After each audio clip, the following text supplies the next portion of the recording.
Agora, vocês também podem me falar que é o seguinte. Pierre Vacher deu uma entrevista recentemente falando que... Pierre Vacher, diretor Isso. técnico da Red Bull, Obrigado. para quem não está sintonizado. Obrigado, Guilherme. Eu que normalmente faço essas explicações, acabei aqui passando reto. Pierre Vacher, diretor técnico da Red Bull, ele se compadece das reclamações de Max Verstappen, né? Algumas pessoas estão achando que ele está reclamando demais, mas ele tem a seguinte filosofia: a gente não tem condições de mudar o regulamento para o Verstappen, mas talvez a gente, dando ele um carro competitivo, que dê chance de vitórias e briga por título, a gente tem condições de segurá-lo aqui, não segurá-lo na Red Bull, mas segurá-lo na Fórmula 1, né? Vocês acham que, de alguma maneira, pode se acalmar a fera? Né? Porque realmente o que o Verstappen, a entrevista de quinta-feira do Verstappen, quinta-feira passada, em que ele não foi à pista, mas ele foi presença marcante no noticiário porque falou ali, descarregou o caminhão de melancia em todo mundo. Vocês acham que, de certa forma, os resultados, as vitórias, mesmo com um carro que não é do gosto dele, ou em que ele está tendo que se reaprender ali a guiar, pode fazer com que ele siga até o final do contrato dele?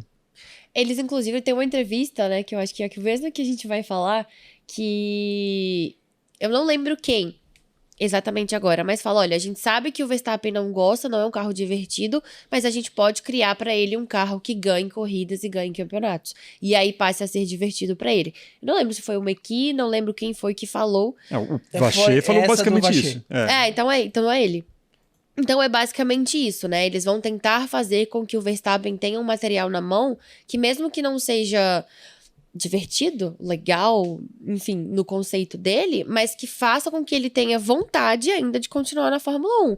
Porque se ficar do jeito que tá, eu acho muito difícil, assim, depois de 28, ele reconsiderar uma extensão de contrato tão grande, por exemplo. Não só 28, né? A possibilidade dele romper o contrato. Tanto que, assim, teve essa declaração do Pierre Vacher, mas o próprio Verstappen falou durante a semana, lá no Bahrein, eu tô até com a aspa dele aqui, ele foi questionado por um jornalista na coletiva. Ele falou, ó, voltando ao que você disse anteriormente sobre não gostar de pilotar esse tipo de carro, você sempre foi uma pessoa muito aberta sobre a possibilidade, né, de você sair do esporte se você não estiver mais se divertindo aqui.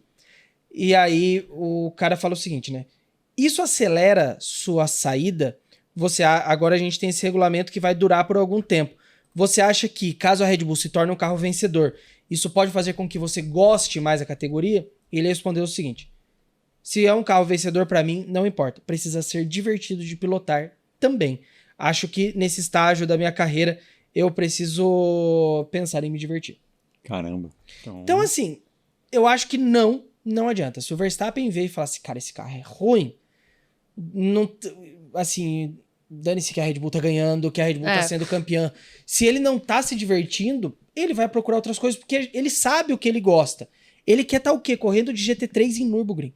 É um carro que ele gosta. E é um regulamento, pelo menos hoje o mundo do Endurance, tanto com o hipercarro quanto o GT3, são regulamentos acertados, os pilotos gostam muito de pilotar. Porque é um carro que remonta mais ao que se espera de carros antigos, uma dependência um pouco menor de tecnologia, mais dependente do piloto. Então, eu acho que a situação da Red Bull esse ano, ganhando ou não vai fazer diferença se o Verstappen falar assim, não vou ficar aqui pra frear no meio da reta, tchau, tchau, tchau, tchau. Frear no meio da reta, convenhamos, eu jamais imaginaria ver a Fórmula 1 passar por isso. Esse regulamento ele precisa dar muito certo. Tem que acontecer alguma coisa para dar um estalo e ficar muito legal. Pode falar, Gui. E até um comentário geral assim sobre esse novo regulamento. Porque é engraçado ver, a gente tem 4 campeões no grid hoje. E é muito engraçado ver que o Norris é o único que foge da toada, né? Porque a gente tem Verstappen, Hamilton e Alonso criticando muito esse regulamento. O Verstappen falou muitas coisas, o Hamilton foi o primeiro, o Alonso depois veio também e falou muita coisa. E o Norris sendo o cara que foge, né? Tanto que ele manda a resposta do Verstappen. Não gostou, aposenta. Uhum. Mas eu acho que a Fórmula 1 e a FIA precisa ouvir, porque entre Verstappen, Hamilton e Alonso são 13 títulos mundiais. É quase 1/5 da história da Fórmula 1 ali. Então, precisa ouvir um pouco mais os pilotos. Eu entendo, e eu sou uma pessoa que defende e vai continuar defendendo. a questão da Fórmula 1 ser um laboratório tecnológico para as montadoras. Mas quando você fica único e exclusivamente nisso, você acaba afastando os pilotos. E aí você vira o campeonato, tipo, o piloto não importa. Ok, mas a popularidade do campeonato hoje vem mais pelos pilotos. Você tem mais fã de piloto. Total. O que talvez aí, Gui... tudo bem, eu não estou falando que o Norris ou o próprio Russell, né, que também defendeu, Sim, sejam oportunistas, porque eles estão vendo que o motor Mercedes vai ser o que vai empurrar e eles se veem numa condição de favoritismo. Mas também eu não sei até que ponto é algo geracional, é algo de entender que tem que ser assim, porque é tecnologia e tal, e eles têm uma capacidade de adaptação melhor até do próprio Verstappen, coisa que eu acho que não acontece, mas no caso do Hamilton e o Alonso, que já estão muito mais próximos do fim da carreira. pegaram quantas gerações da Fórmula 1? Poxa vida. Né? Mas eu não sei até que ponto é uma mistura de eu não vou descer o cacete nesse carro, porque pode ser ele que vai me dar ou o meu primeiro título ou o meu segundo título, né? Dependendo de quem. Né? E talvez ali falar assim, não, eu me adapto, né? Eles que se virem, porque eu me adapto justamente por causa disso. Eu acho que não. Eu acho que é mais uma questão mesmo de que cada um teve a sua percepção. Acho que não é pensado, esse carro pode ser o que vai me levar a ganhar o título. Eu acho que é mais a personalidade, assim. Desde quando começou a se falar dessas trocas de regras, a gente já viu uma resistência muito grande, principalmente pelo lado do próprio Hamilton e do Verstappen, né? Então, o Norris e o próprio Russell, eles se juntaram ali, os dois têm a mesma opinião, mas acho que vai tudo uma questão de como cada um se sente confortável dentro do carro e como cada um tá se sentindo confortável no quesito de pilotar mesmo, sabe?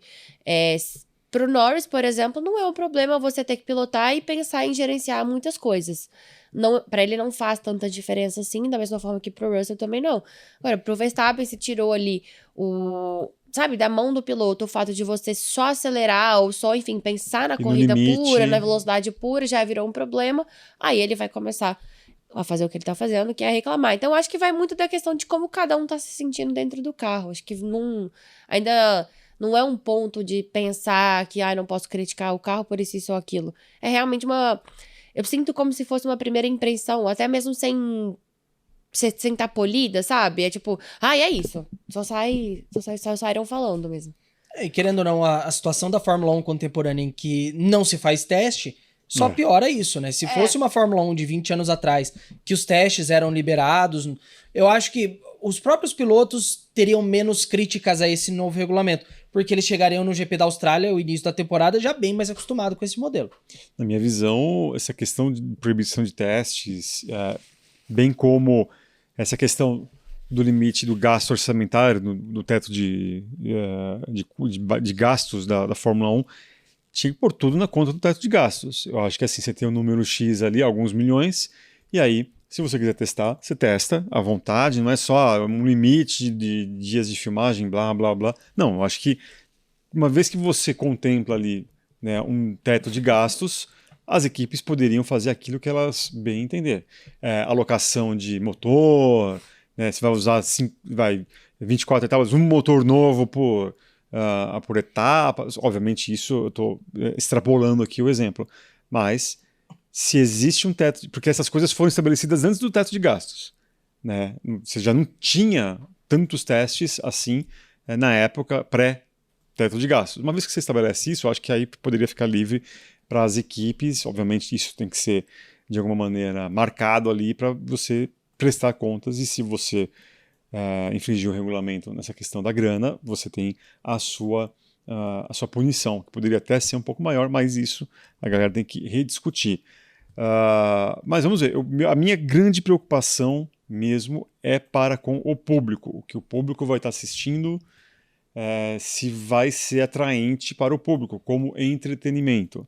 Né? Porque a Liberty, ela vem para a Fórmula 1, ela consegue transformar a Fórmula 1 em algo muito vendável para o público, especialmente o público jovem. Se isso não continuar sendo atraente, eu não sei o que vai acontecer. Vocês vão conseguir esperar até 2030, com um novo regulamento, novo carro? Não sei. Eu não acho que num primeiro momento vai ser amplamente atraente, não. Como a grande maioria das mudanças de regulamentação, ok, várias coisas imprevisíveis podem acontecer. A gente sabe que essa é a grande tônica dessas mudanças, mas esperar um grid compacto, esperar um grid com muitas disputas, acho difícil logo de cara. Provavelmente vai todo mundo estar feliz, competindo para valer, dando boas corridas no último ano desse regulamento. Então, porque 2014, que foi a última grande mudança que a gente teve no regulamento, né? Porque teve a introdução do motor turbo híbrido. Foi uma diferença muito grande. Para vocês terem uma ideia, eu peguei aqui a classificação do GP da Austrália de 2014, que foi o primeiro. Choveu no meio da classificação, então, por exemplo, o Q1, a volta mais rápida foi 1,31, o Q3 já foi 1,44, por causa da chuva. Mas a parte que aconteceu com pista seca, o Q1, o Ricardo foi o mais rápido. Hip. 1,37,75. O último colocado foi o Grosjean, 1,36,993. Nossa, São 6 segundos e 2 de diferença. E os que antecederam o Grosjean também estão nessa toada? 1,35,1, 1,35,1, tem uns 34 aqui. Caramba. Mas era uma outra Fórmula 1 também, né? Mas essa é a questão, o começo não vai ser compacto. E os próprios pilotos já falaram isso. Tem declaração do Sainz falando. Totalmente diferente do fim do ano passado. A gente não tá um perto do outro mais. Tá cada um andando dentro da sua própria faixa de tempo. Não vai ser compacto igual era antes. Antes, no caso, 25, né? Sim. Desculpa. Não, tranquilo. A Fórmula 1 passou por um período agora, 22 e 25, com o regulamento muito estável. A gente teve pouquíssimas mudanças. Nenhuma mudança, assim, realmente que chamasse a atenção. Então, isso permitiu um caminho de convergência. Os carros tinham muitas diferenças em 2022. Não à toa, a Red Bull começa o regulamento de 2022 mal, porque era um carro pesado, era um carro que quebrava, e depois mudou. Só que eles foram partindo para a convergência, tanto que a Ferrari fez uma mudança no meio do caminho que ninguém imaginava.